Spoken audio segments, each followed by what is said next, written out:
రంగారెడ్డి జిల్లాలో విషాదకర ఘటన జరిగింది. హైదరాబాద్ కమిషనరేట్ పరిధిలోని మీర్ పోలీస్ స్టేషన్ పరిధిలో బడంగ్పేట్లో జరిగిన పేలుళ్లో ఓ కార్మికుడు ప్రాణాలు కోల్పోయాడు. ఆదివారం జరిగిన ఈ ఘటన స్థానికంగా కలకలం రేపింది. పోలీసులు కేసు నమోదు చేసి దర్యాప్తు చేస్తున్నారు. పేలుళ్లో వెస్ట్ బెంగాల్ కు చెందిన 43 ఏళ్ల అనూప్ ప్రధాన్ 3 రోజుల క్రితమే బడంగ్పేట్లోని ఓ డెకరేషన్ గోదాంలో పనిచేసేందుకు వచ్చాడు. ఘటన జరిగిన సమయంలో అతను ప్లాస్టిక్ డబ్బాల దగ్గర ఉన్నాడని స్థానికులు చెబుతున్నారు.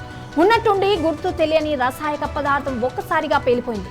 ఈ పేలుడు తీవ్రతకు అనూప్ ప్రధాన్ శరీర భాగాలు 50 మీటర్ల వరకు చెల్లా చెదురుగా ఎగిరిపడ్డాయని వివరించారు. మీర్పేట్ పోలీసులు గోదాం యజమాని నిర్లక్ష్యంపై కేసు నమోదు చేశారు. ఈ పేలుడుకు కారణమైన రసాయనం ఏంటి, అలాగే భద్రతా నియమాలు పాటించారా లేదా అనే దానిపై పోలీసులు ఫోరెన్సిక్ నిపుణులు దర్యాప్తు చేస్తున్నారు. రాగానే మీర్పేట్ పోలీస్ స్టేషన్ లిమిట్స్లో ఇక్కడ బ్లాస్ట్ అయిందనగానే సెక్టర్ ఎస్ఐ గారు సారంగపాణి ఇమ్మీడియట్లీ స్పాట్కి రావడం జరిగింది. తర్వాత మేము ఇమ్మీడియట్లీ వచ్చి స్పాట్లో ఉండి ఎక్స్పర్ట్స్ని కూడా పిలిపించడం జరిగింది. దాంట్లో ఒక వ్యక్తి ఈ బ్లాస్ట్ అయింది, అతని కెమికల్ ఆర్గానిక్ కెమికల్ ఉంది, అది పాతది 10 years ముందరది. ఇవన్నీ డెకరేషన్ ఐటమ్స్ తయారు చేస్తారు కదా, ఆ మెటీరియల్ అది. ఆ మెటీరియల్ క్లోజ్ చేసి ఉంది కాబట్టి బాక్స్ అది ఇట్లా కదిలిచ్చి కింద వేసినాడు, దాంతో బ్లాస్ట్ కావడం జరిగింది. ఆ చనిపోయిన వ్యక్తి పేరు అనూప్ ప్రధాన్, 43 years, లేబర్. అతను 3 days ముందర వచ్చాడు, వెస్ట్ బెంగాల్. వీళ్ళకందరికీ హెడ్ రాజేంద్ర ప్రసాద్ దాస్ అని చెప్పి వచ్చారు. వాళ్ళందరూ ఉన్నారు. అప్పుడే మేము ఆ సీసీటీవీ అంతా వెరిఫై చేస్తే సీసీటీవీలో పిల్లలు 12th రోజు వీళ్ళు తీసేసి ఆ సామాన్ అంతా సర్దడం జరిగింది, బయట పడేసినారు. అది తీసుకొచ్చి ఈరోజు క్రికెట్ ఆడుకునేదని 3 పిల్లలు వికెట్ల మాదిరి పెట్టుకున్నారు. అది వికెట్ల మాదిరి పెట్టుకొని పక్కన పెట్టేసి వెళ్ళిపోయినారు వాళ్ళు ఆడేసి. తర్వాత ఇతను వచ్చి ఏముంది దాంట్లో అని చూసి ఇట్లా కదిలిచ్చేతలకి ఒక్కసారి అది క్లోజ్ సర్క్యూట్ ఉంది కాబట్టి పేలడం జరిగింది. అది కూడా ధృవీకరించడం జరిగింది. మన ఎక్స్పర్ట్స్, సైంటిఫిక్ ఎక్స్పర్ట్స్ వచ్చారు. ఈ గోడౌను సాయి వర్ధన్ రెడ్డిది. అతను 12 years నుంచి ఈ ఒక టెంట్ హౌస్ ఉంది, ఈ మెటీరియల్ అవన్నీ ఉన్నాయి. దాంట్లో క్లీన్ చేయించేటప్పుడు ఇది జరిగింది ఇన్సిడెంట్. కేసు ఉంది కాబట్టి అతని మీద కేసు బుక్ చేయడం జరుగుతుంది.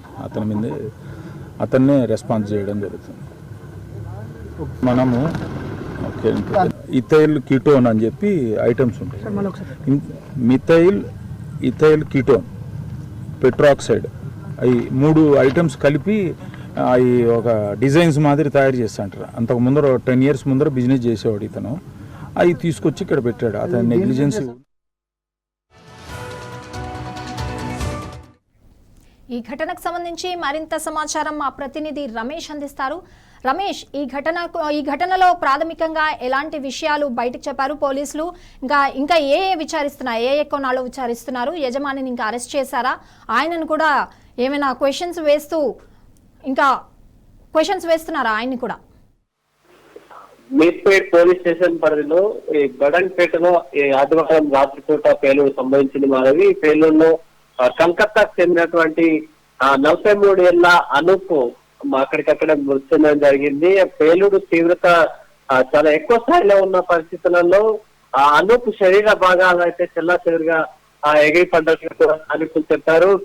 అనూప్ ఇటీవలే పనుల కోసం కలకత్తా నుంచి హైదరాబాద్ కు వచ్చి ఇక్కడ పనిచేస్తున్నట్టుగా కూడా తెలుస్తుంది. అయితే ఆదివారం రాత్రి సమయంలో ఈ పేలుడు సంభవించడంతో స్థానికులు అయితే పోలీసులు మీర్పేట్ పోలీస్ స్టేషన్ కి సమాచారం అందించడం జరిగింది. పోలీసులు అక్కడికి చేరుకొని ఆ ఘటనకు సంబంధించి ఏదైతే కెమికల్ రియాక్షన్ వల్ల ఈ పేలుడు సంభవించినట్టుగా కూడా ప్రాథమికంగా పోలీసులు అంచనా వేస్తున్నారు. అయితే ఆ పదార్థం ఏంటి, పేలుడు ఏ కారణంగా సంభవించింది, అక్కడ కెమికల్ రియాక్షన్ వల్లనే జరిగిందా లేదా మరేదైనా ఇతర కోణాలు ఏదైనా ఉందా అనేది కూడా పోలీసులు అయితే దర్యాప్తు చేస్తున్నారు. ఇప్పటి వరకు అయితే ఇంకా ఎందువల్ల పేలుడు సంభవించింది అనేది మాత్రం ఇంకా తేలలేదు. అయితే డెకరేషన్ గోదాం గా చెప్తున్నారు, మరి అక్కడ రసాయక పదార్థాలు అంటున్నారు.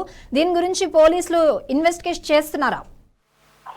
పేలుడుకు కారణమైనటువంటి పదార్థాలపై కూడా పోలీసులు దర్యాప్తు చేస్తున్నారు. మాది సీరియస్ గా అంటే ఒకవేళ నిజంగానే వాళ్ళు రెగ్యులర్ వర్క్ ప్రాసెస్ లో వాడేటువంటి కెమికల్స్ లేదా ఇతర పదార్థాల వల్ల పేలుడు సంభవించిందా లేదా మరేదైనా ఇతర కారణంగా కూడా జరిగిందా అనేది కోణంలో కూడా పోలీసుల దర్యాప్తు అయితే కొనసాగుతుంది వాళ్ళవి. మరింత సమయం అయితే మాత్రం పోలీసులు క్లారిటీ ఇచ్చేటువంటి అవకాశం ఉంది మాధవి.